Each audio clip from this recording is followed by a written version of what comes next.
Welcome to Learning Life Skills Together. This is our weekly community Zoom meeting where our guests help us to go deeper into the 4 life skills and open up a huge array of chances to practice them.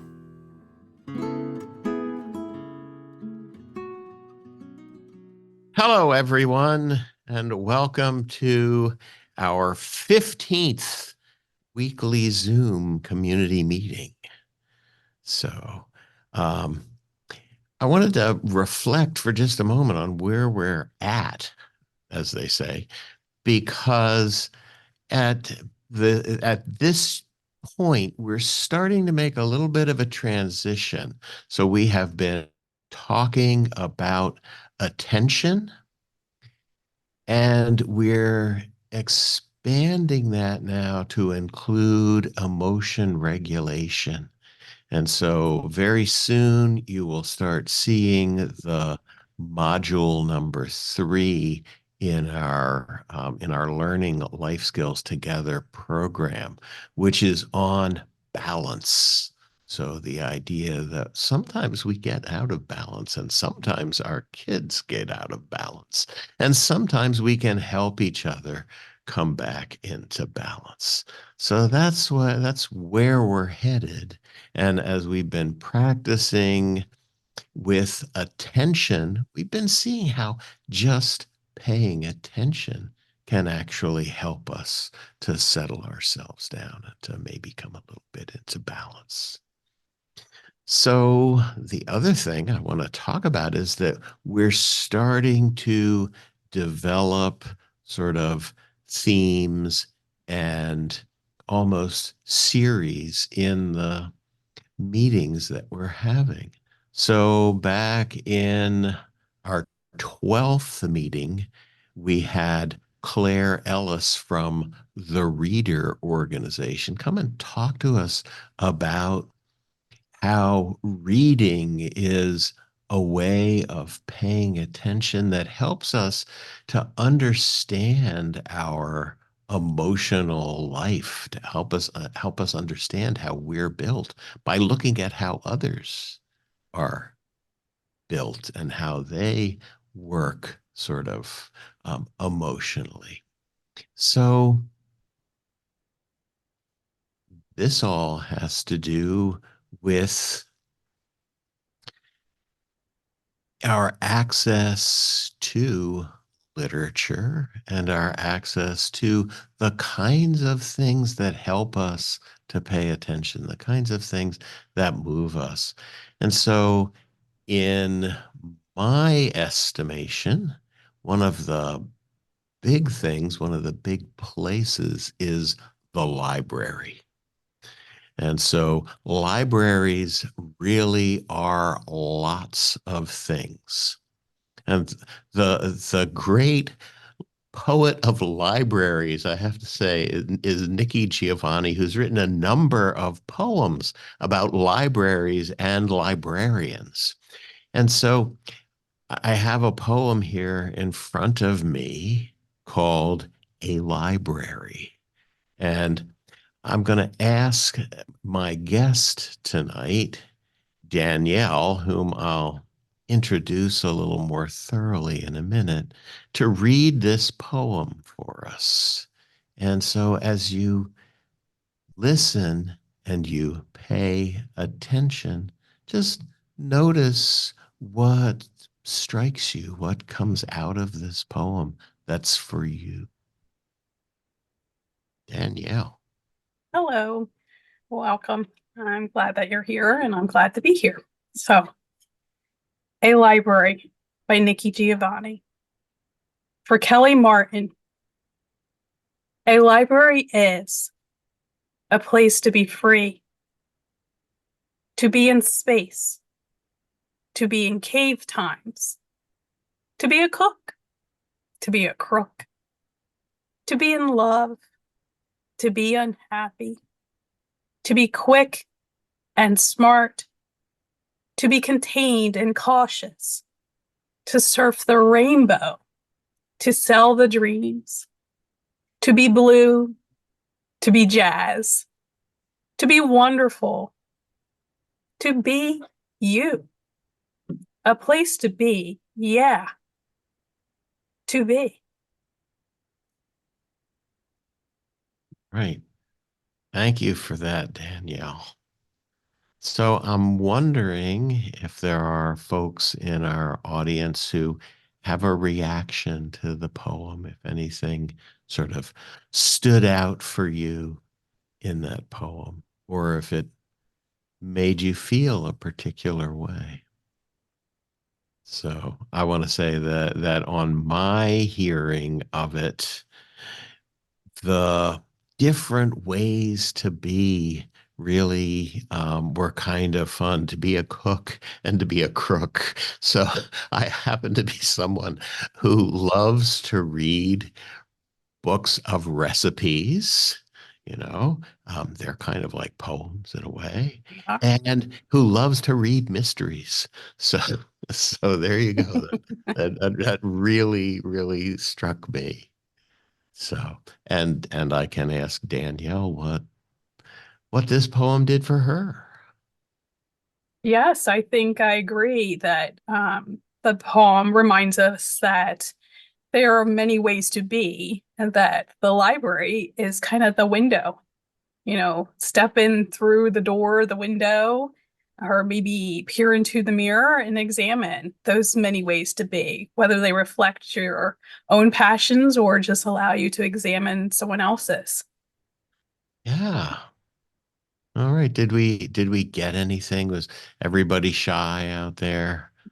Want to respond? Okay. So I want to do what our friend Claire Ellis sort of taught us when reading a poem is that sometimes we get more when we hear it twice. And so I'm going to read it because I kind of like it. So let's see, tune in, put your attention on, and see if something jumps out at you this time.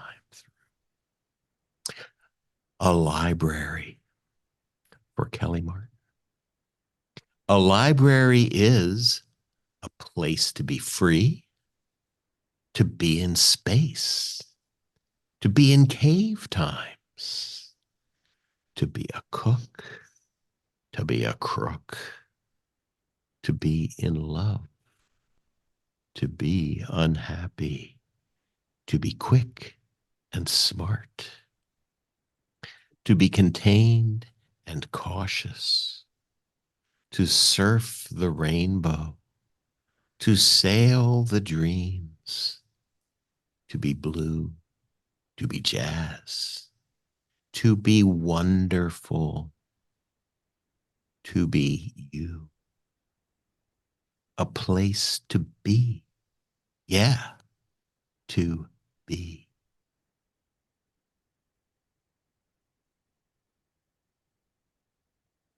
I'll give just a couple of seconds for anybody to respond who got something the second time through.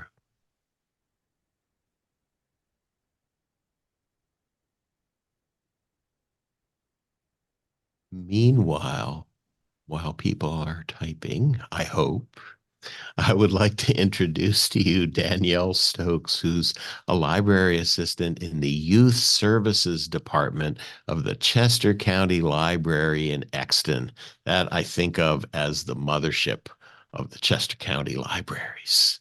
So for 25 years, she's worked to plan and present programming for children and their carers, and it has been curating, putting together library collections that welcome and include all members of the whole library community, right? So she is passionate about sharing literacy skills that build the foundation for creating lifelong readers and lifelong library users.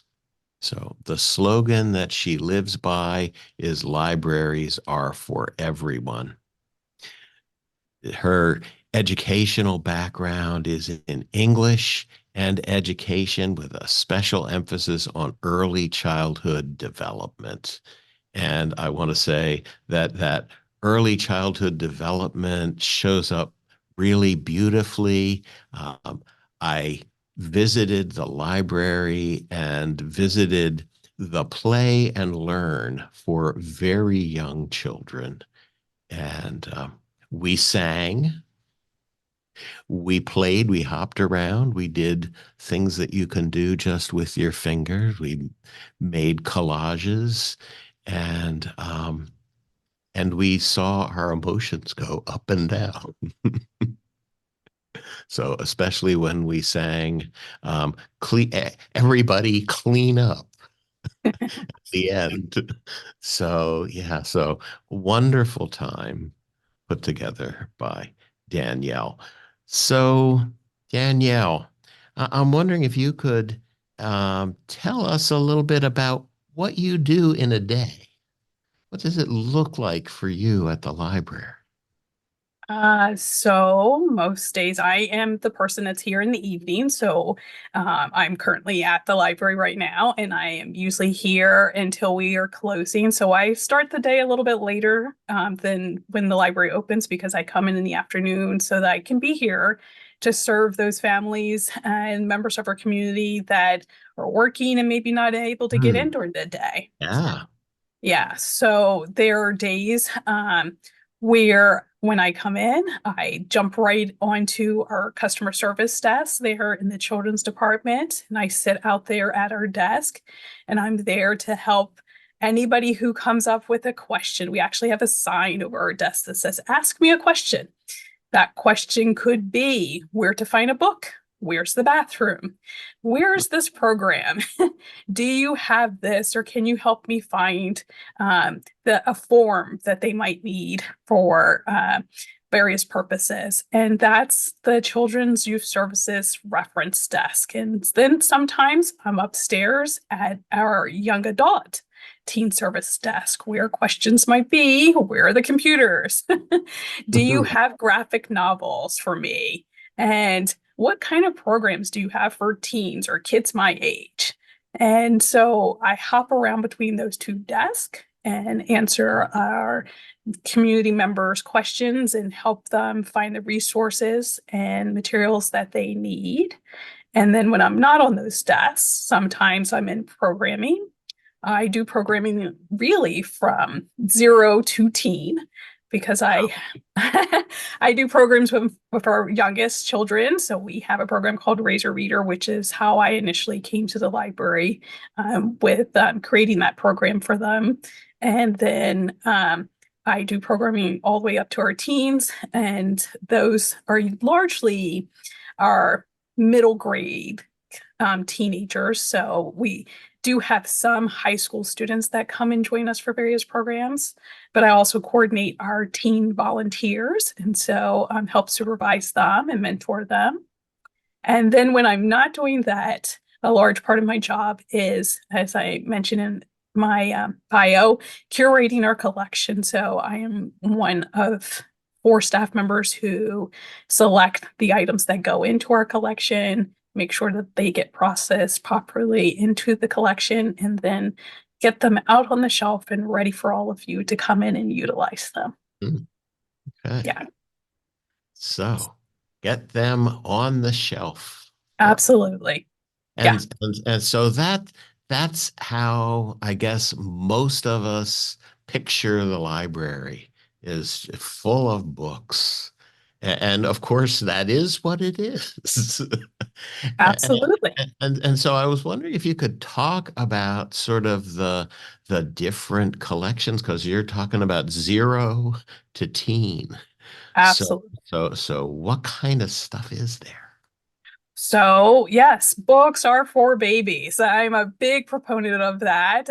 As I mentioned, I 25 years ago, I came to the library as I was pursuing my master's degree in education and saw a sign for someone with a background in early childhood education, and they were looking for someone to develop programming for children 0 to 1. They didn't have any programs for them yet. And they thought, there's this new research out there that says it's really important to expose young children to language. And how do we do that appropriately? Right?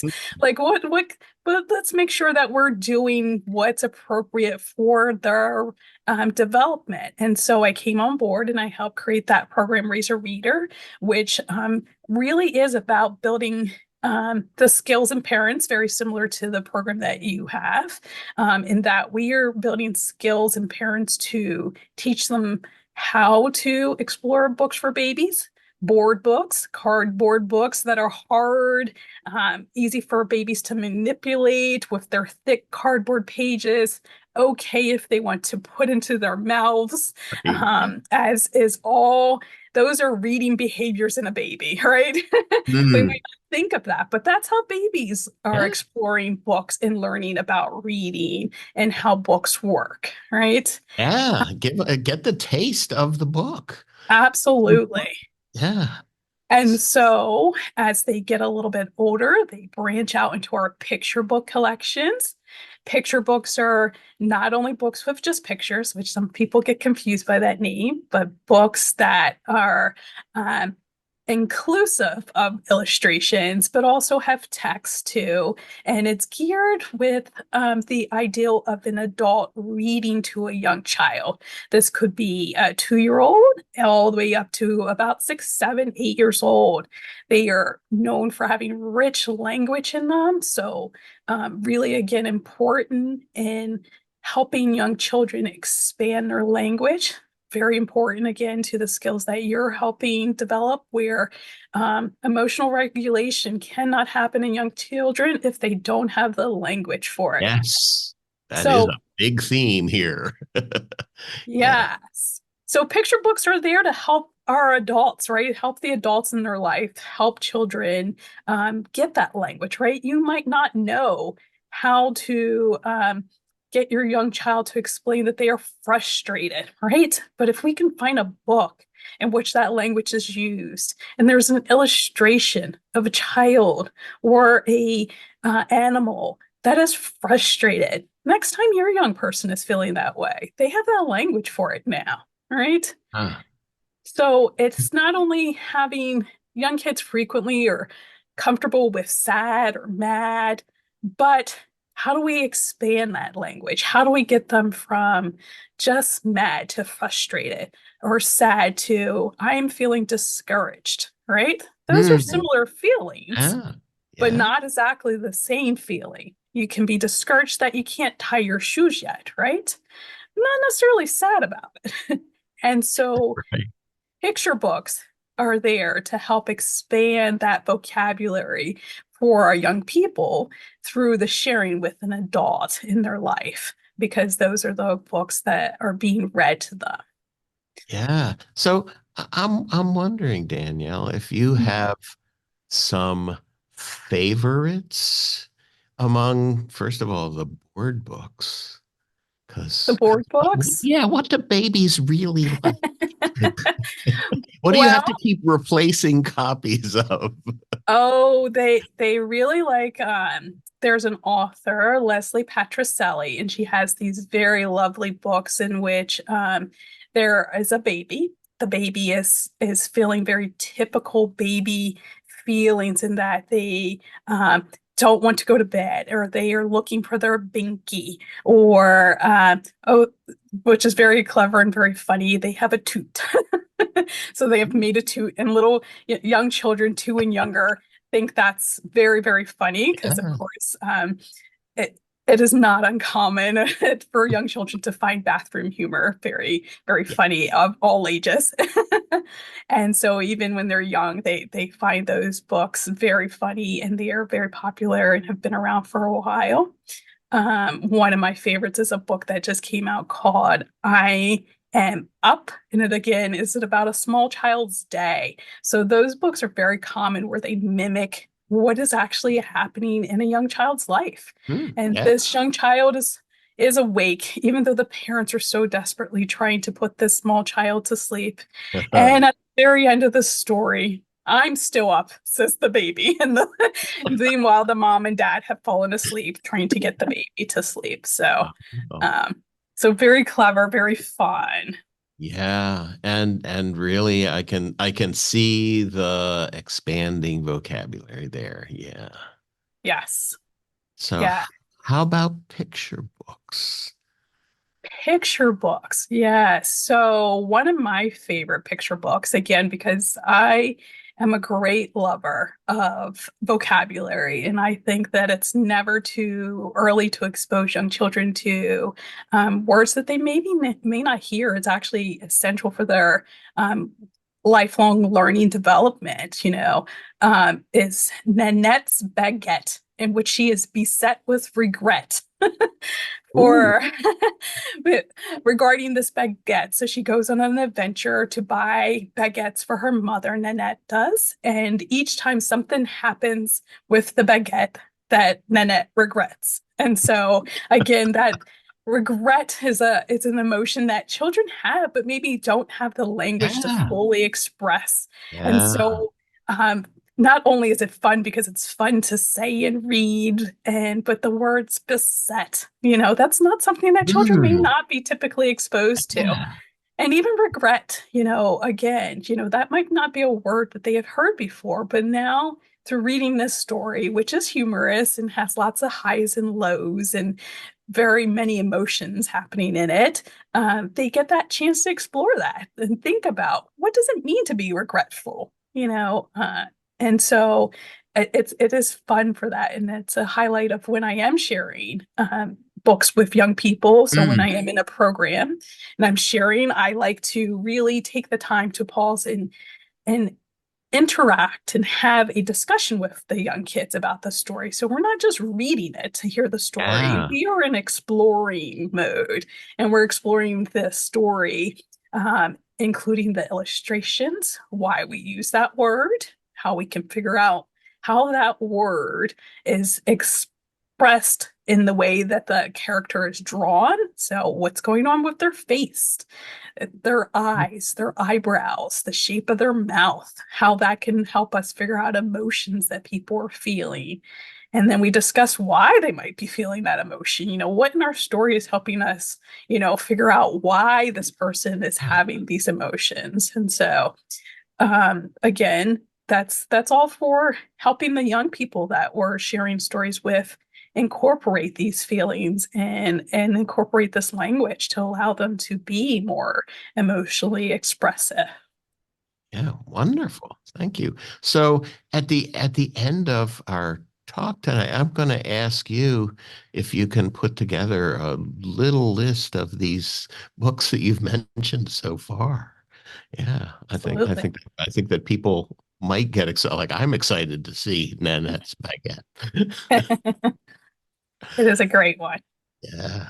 Okay. So there we've taken us up to what, 7 years Yeah, so old? picture books can go all the way up to second grade. So 7, 8-year-olds, they're even great, I find, with high schoolers, because again, sometimes as teenagers are feeling those tumultuous feelings that the hormones are bringing out of them, helping them again kind of explore those feelings through a fun and really kind of silly setting to them, can help them. But what once they're out of picture books, kids are kind of into developing their own reading skills, and so they might be in our beginning readers, in which they are practicing decoding books, right? So we're all that foundational language building is now coming into practice with the beginning readers. And we have new decodable books that are coming in which they focus on the science of reading and using phonetic language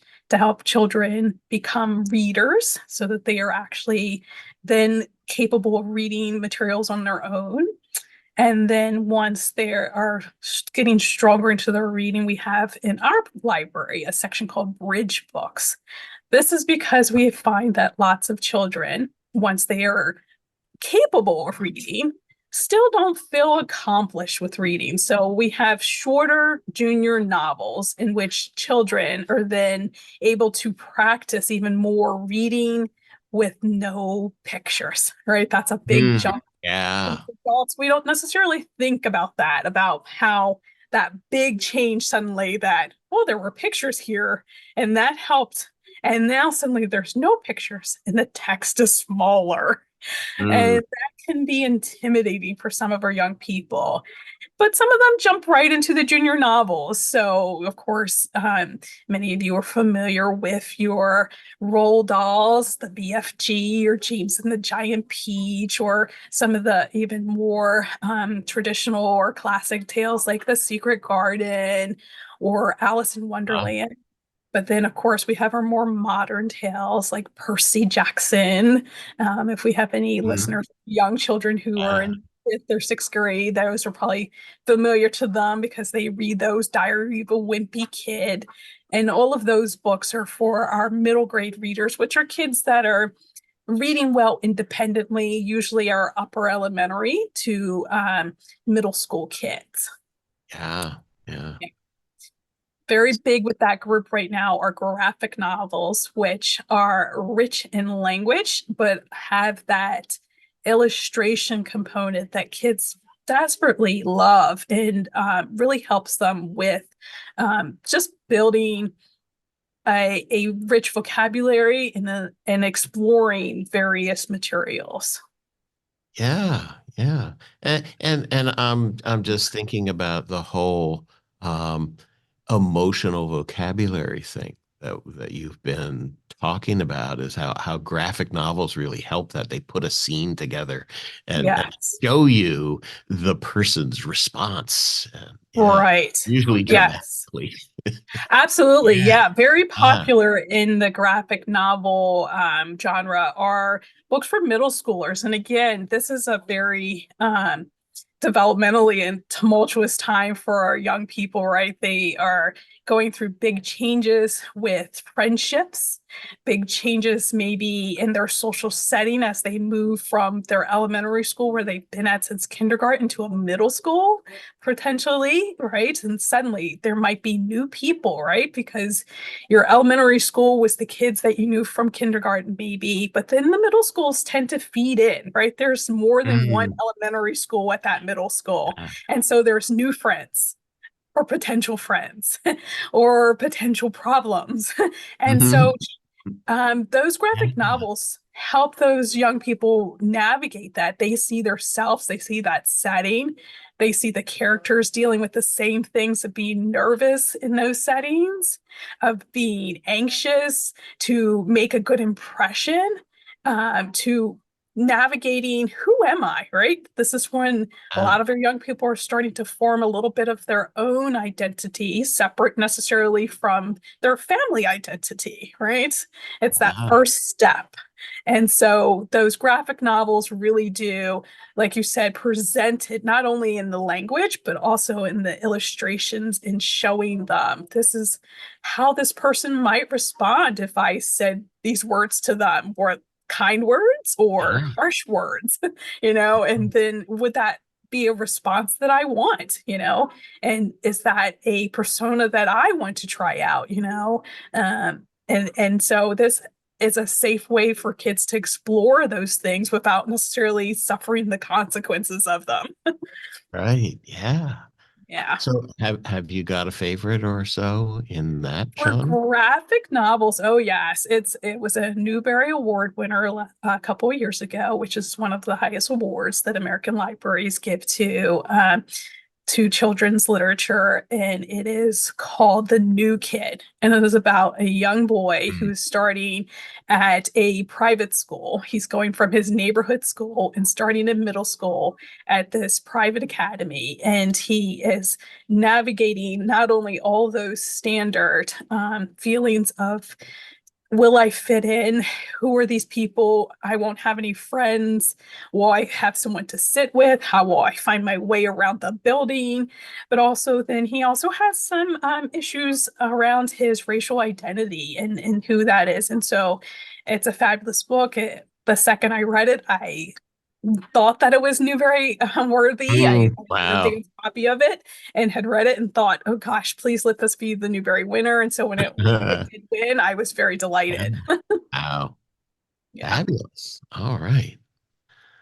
So we're moving upwards Yes. here. So now where are we age-wise? Age-wise, we're starting to shift into um, high school, early high school, 14 plus. That's our Mhm. young adult or teen zone materials. And so kids in about eighth or ninth grade are starting to shift into those materials. And again, they start to delve into the topics that they are pondering. Um, and again, a lot of it is who am I, right? Yeah. Who am I, and how do I want to present myself to the world, to my peers, to my parents, and those Mhm. aren't necessarily the same, right? And they can be conflicting. And so a lot of the characters in those books are trying to figure out that balance of, do I still hold the same thoughts, principles as my parents? As the way that they taught me? Am I trying out something different? Does that Mhm. actually feel right for me? Or do I realize that no, I do agree with the thoughts and the ideals that my parents have set forth in this, the way that our family has grown, and trying to balance that maybe with peer pressures to change or to be different than what those are. So we also have graphic novels up there. Again, very popular. Although I will say that at that age, they tend to shift into a strong interest in particular in our library, in the Japanese manga format of Oh, graphic yes. novels, which Uh, are action packed. And so it's a mm. chance to, again, explore through imagination, which, there tends to be, I guess, maybe a um, a shift away from pretend play, of course, as teenagers, although they might not think of it the same way if they're involved in theater, but that's pretend play, or if they're Mhm. um but I think that the appeal of the manga is it allows them to explore that pretend play, right? Which pretend play allows us to try out different personas, try out different emotions, different settings, different beliefs, with low consequences, right? Right. Yeah. So young people need that all the way up into their teens, right? Because their brains are still developing late into their teens and early 20s. Yeah. And Yeah. so the opportunity through literature to pretend through these characters, different lifestyles or different places that they might live or different jobs that they might explore or different careers they might take on, is really fun for them. So Yeah. Okay. So you said so up there we have these manga and these other things that you were talking about. So there are separate places for sort of the different age groups. So the teens go to a place where they will run into teens and not 3-year-olds. Yeah. yes, in our building, yes, we are lucky. As you mentioned, we are the hub. We are the district center for Chester County. So we have one of the largest collections in the county. And we are lucky that we have a large enough building to allow our teens the space to be teens. They can be away from the younger people, to younger siblings, to say, oh, I'm going to go upstairs if their family comes as a group, and they go upstairs and do their Right. own thing maybe for a little bit and have Ah, the opportunity to practice that separation, from family and a little bit of autonomy. And so that is very important and something that we have always tried to facilitate by having a separate space for our teen collection. wonderful. Okay. So, so that's books. Oh, I forgot to ask. A favorite, a favorite For teen. teens, Yeah, a oh, favorite absolutely. manga and a manga series because there's usually like a million Yes. books, right, in a manga There, series. there are, yes, they can go up to 50, 60 volumes in those series. So I think so. My favorite teen book is Sabriel. I actually named my oldest child after this book. Wow. So it is a fantasy fiction book set in a alternate world in which there are necromancers, and the world building in it is what drew me in. Is that the world that this story is set in is so deeply developed and so well crafted that when I first read it, I thought, this is beautiful. I want to explore this world. I want to go there. I want to Right. try out and have some of these experiences, and I could fully immerse myself in it. And the character Sabriel is strong and fiercely independent and protective of her family, and so it was characters that I hoped that my young person would embody. And Hmm. so when it came time to name my oldest child, I chose that name for them. Wow. And both my children have literary names. My youngest is James, for James and the Giant Peach. Oh, okay. Another favorite. So yeah, so that for a novel. And as far as the manga, well, it's not a manga, actually. It's just a graphic novel. It is a series. I will say that I am not a huge manga reader. I have Okay. some that I have read, but I don't have any that I'm religiously follow and read. And but the graphic novel series that I really liked is Heartstopper. It's about a young boy in a British school, and he is really struggling with just who is he as a young person, uh, how his friendships are working. He has is having some highs and lows with his friendships.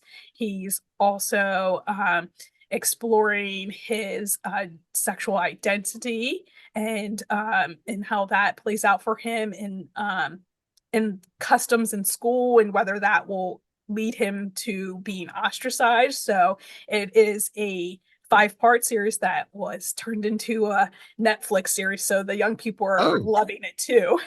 So it's very right. popular. Yeah. And it was very well done. And I think the characters in it, and including the friends in it, are just they're just a wealth of all of the emotions and all the different experiences that young people are having. There's the kids that are sporty, there's the kids that are into music, there's the arty kids that like there's a kid there that I think every young person can Hmm. connect with and Right. identify with. Yeah. So it's a great series for that. Very, very welcoming. Yeah. Yeah. Sounds terrific. I'm gonna have to look that one up. Yeah. So, so books is one facet of the library. Yeah. So, well, there are, and libraries like to collect things. We So, do.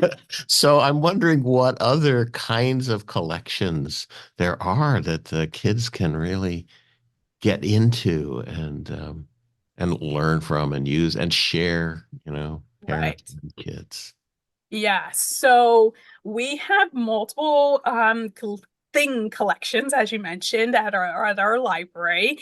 Um, in the children's department, we have our Lend and Learn collection, which we started off with two very basic programming toys. So the one is a caterpillar, and he's just a caterpillar that has different kind of sections that when you put them together, he then forms a different path depending on the different sections that you put together. They go out and people borrow them in a little backpack. We had Cubetto, which is a cube. He's very similar to Caterpillar, except for that you do have to kind of program him a little bit more. So he's a kind of the next level up, and that you have to push the different buttons to tell him what to do. And then once he's got your pattern, then he travels along. We are expanding that collection, so we will have various ones that will focus on gardening or traveling or going on. I'm trying to think of another one right now that's flummoxing me, like a trip to the zoo or zoo animals. And so we those lending library backpacks are an expanding collection. We have 4 of them out right now, and we're continuing to expand on that. And they do target largely preschool population. So that's specifically for the young people. But we do also have a board game lending library that runs the gamut from Candyland and Chutes and Ladders all the way up to more complex games for the adults. So maybe you as an adult want to have a game night, but you don't have a lot of games, or maybe you just want to try something new. You can borrow a game from the library. They circulate for a week. You check it out, and maybe it's your new favorite game, or maybe you're saying, "Oh, thank goodness I didn't buy that game because I didn't really like it," Yeah. and now you got the experience. And if it's your new favorite, you could purchase it, of course, yourself. But otherwise, you can just return it and try a different one. And I believe that there are 40 to 50 some games in that collection. And of course, as we expand on that, there'll be new things that come and go with that collection. And then our very most recent thing collection is a collection of various low tech and high tech items that you might not have. So, for instance, we have music. So audio CDs, right? Books on CDs, but music CDs, both in our children's department and in our general collection. But what we found were that many, many people no longer have access to CD players. Right. Yeah. All right. So we decided that we were going to circulate a mini boombox that has a CD player in it and a Walkman, right? So those Wow. Discmen, those old-fashioned Discman that you would walk around and listen Yeah. to the CD and plug in your headphones to.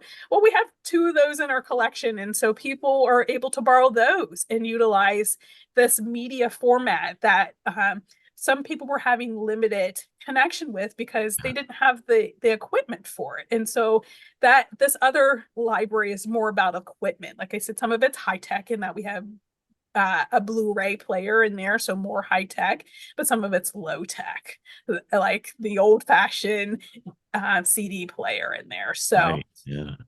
yeah, so libraries do have more than just the standard books, of course, that everybody thinks of. We have lots and lots of other things. Right. And then of course you are running programming for the kids. So could you talk to us a little bit about that? Oh, yes, we have program all year long. As I mentioned, we do program for birth all the way up to teens. Every 6 weeks, we run a story time session for children that are broken down by age to keep them developmentally appropriate. So there's a 0 to 1, a 1-year-old, 2-year-old, 3-year-old, 4-year-old, 5 and 6-year-olds. Wow. And then we do school age programs throughout the year. We have a math club, we have chess club, and for our teens, we meet once a month on Fridays. They just finished doing library volunteer hours to get Valentine's cards out to the Pocopson Center. So because we are Oh, a nice. county office, we Yeah. connect a lot with some of the other county organizations. And so they all did a ton of different Valentine's Day's cards, and then we sent them over to the Pocopson home, and we're able to disperse those to the people there, so to spread a little joy and Wonderful. help them connect. Yeah. So the teens did those together? Yeah. Yes. So Yep. that's That just was like our a teen group. program that we had this Yeah. last, yeah, just last week, actually. Oh, So okay. last Friday we had that program. We have an upcoming one um, where I believe they are doing a tiny art show. So we have these tiny canvases, and they Ah, will be creating art together on oh, these teeny tiny, like about this big canvas, right. and they're Okay. really fun. We did it last year, and it was very well received and requested that we do it again. So Oh, we do it again. okay. We like those. Yeah. Yeah. Yes, we love feedback. We try to give you what you want. We are here to try and give you the programming you want. And so We do lots of programming for families. We have right now our family winter read aloud, which is encouraging families to read together. So Oh, adults read to wonderful. their kids, no matter Yeah, how old they are, because reading aloud, we know, is one of those skills that, regardless of age, is just a perfect way to share and build connections. And so absolutely. kids, adults read to kids, grandparents, dogs, anybody, goldfish. We just want everybody to hear some reading. Yeah, yeah, no, I Um, mean, yeah, reading to your pets is awesome, and if you're close up to the goldfish bowl, it works. yes. So that's the whole I can month of picture that. February. That's Yeah, happening, and families can come out and fabulous. participate in that. And then you came out to our family play and learn program, which does specifically target kids between a year and 2 years old. So they're usually 18 months to 36 months. So not quite three, but a little old enough to walk around on their own and navigate. And that Yes, again yeah, is about building community, not only with hopefully the library, but of each other, right?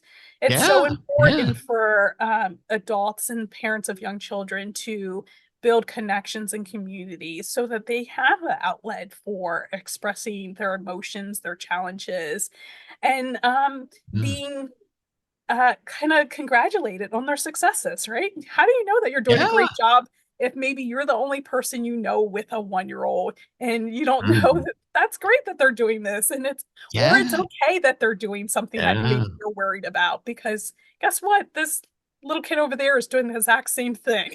And so uh, clearly it's not a worry. But then we have community members like yourself come out and help them find resources in their community that help them become stronger in their connection with their young people and each other.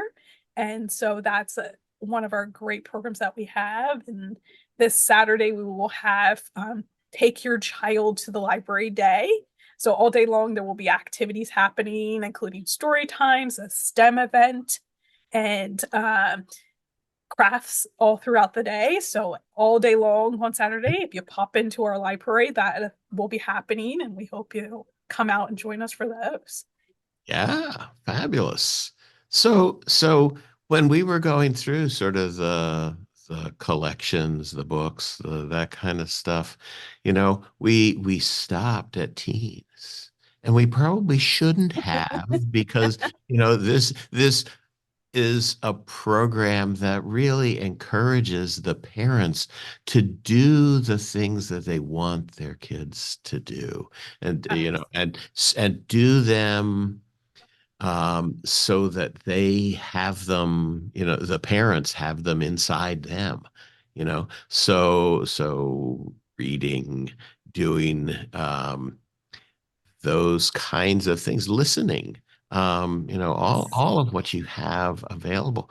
I'm wondering if you have any thoughts about that, thoughts of where in the library the grown-ups might sneak off to if they get a chance. So actually, in our section of the library, we have a wall of books that are called our parenting collection. It Oh, runs the gamut from is my child doing developmentally appropriate things? So books that talk mm, about that, or how to get my child to eat more variety, or what are some fun things that we could do outdoors? So those books are all there in you that go. collection, and Yeah, they're in our section because we know that sometimes as parents, it can be it's hard to hard. go over Yeah, to the other side and keep our young people engaged. Right. So while your young people are already engaged in the materials in our area, right? So whether they're playing with the open play toy items, which we have a space where we have a fish tank and there are puzzles and blocks and things that young people can play there while their parents explore the parenting items, or whether they're looking at a board book, which is very close to yeah, that section. The parents can explore those materials. Like I said, things like developmental components of child development, health components, art and outdoor exploration, ways to engage in those activities with your young child. Those are all there in the children's department. But if perhaps you don't find what you're looking for, you can come on over and ask myself or anyone else at the children's desk, and we can point you to the general collection and where you might find those things, because we do have the things that maybe want to enrich your life, because we do know, of course, that when adults are feeling full, right, and satisfied and enriched in their lives, then they're better parents, right? So maybe you're an Yeah. avid knitter and you're looking to find a knitting pattern. Well, those are out in our general collection and we can help you find those items. Maybe you Yeah. played guitar and you're hoping to try and pick it back up again. And so you're looking for a guitar music book or something to help you get back into playing guitar. We can help you find those items. Yeah. Yeah. Or maybe Oh, reading is your one passion and you're more. just All like, right. I want the latest Nora Roberts. I just want to be able to just Right. Oh, calm down, shut my brain off, and just enjoy my good old Nora Roberts book. She's been around forever. I've been reading them forever. We can help you find those too. Yeah. yeah. Reading for pleasure. I Yes, mean, absolutely. when parents are doing that and the kids see them doing that, Oh, that yes. right there in itself, is a piece of instruction. You It know, I is. know there were always stacks of books next to my parents' chairs, books and magazines, just stacked up there. And so I thought that's how everybody lived. I thought that's how it was. What you did when you had 5 minutes was you picked Mhm. something up, opened it up, and looked. Yeah. Yes, absolutely. Yes. Children always, I mean, whether we're conscious of it or not, children are imitating us, right? And Hmm. so, of course, our desire as librarians and library people is to get you to get reading and to get your child to imitate those reading behaviors, right? Coming to the library as a family, picking up books for yourself and your children so that they see that this is a valuable resource for all of you. And then kind of checking out those other collections and seeing how our library is a space not only for us to come and enjoy reading, but maybe we're coming to enjoy a yoga class together, or maybe we're coming to enjoy a dance program. We have an Irish dance class coming up next month Oh, that's wow. for families, and so that we have all kinds of wonderful programming that's going on throughout the year. Our eclipse parties that are coming up, and so there's ways for families to come together as a community. Right, this is a community resource for you. We are your community hub. That's it. Danielle, this has been absolutely amazing. Thank you so much. I mean, you really taught us a lot and you tied a lot of things together for me about vocabulary and emotion and, you know, and growth of our kids in those things, which is what we all, I think, want for them. Right. So I just want to encourage everybody to go to their library branch that's near them and check it out, as they say. Yes. So, yeah, and Yeah, see what's there, and go to the mothership and see Danielle, and absolutely. yeah, and ask some questions and get some good stuff. Yeah. Yeah. Okay. Well, thanks so much. I want to check in with my technical people here to see if anybody had any questions or if anything popped up on our screen. And looks like we're getting away, and without being grilled. So, Well, so thank you for again, having me. yeah, And yeah, I hope that people will explore their libraries. There's so many ways that it connects to the skills that you're doing, whether they're walking and being attentive to their walk to their library. Many, there you our go. library is walkable library now. There are so many buildings around us, and if not our library, so many of the other libraries in the county are right there in the middle of town, and you could walk to it easily and make that a routine, make that a part of your habits, where you're connecting outdoors and then coming together in the building to connect again. Nothing like library day. And when you go with a child and you can get 15 or so picture Yes. books and stack, boy, do Stack. you feel wealthy. You feel rich in books. And Yes. that's a good thing. Experiences. Yes, that's a Mhm. world that's just waiting to happen when you That's get a it. Perfect as a last word. So, as a last word, I always ask people this. Do you have a word of wisdom for us? Something a that word of wisdom. yeah, something that you live by in that way. Um, Oh, well, I do. I do try to. I have an actual personal mantra. It helps because I do work with the public, and it is to be patient with myself and others, right? I really always try to remind myself, and I start with Mm, myself because I have to remind myself that if I am giving myself extra grace and extra space to just feel my feelings and not let them overwhelm me, but just process through them, then I can allow everybody else around me to do the same. wonderful. Thanks so much. Bye bye. Bye.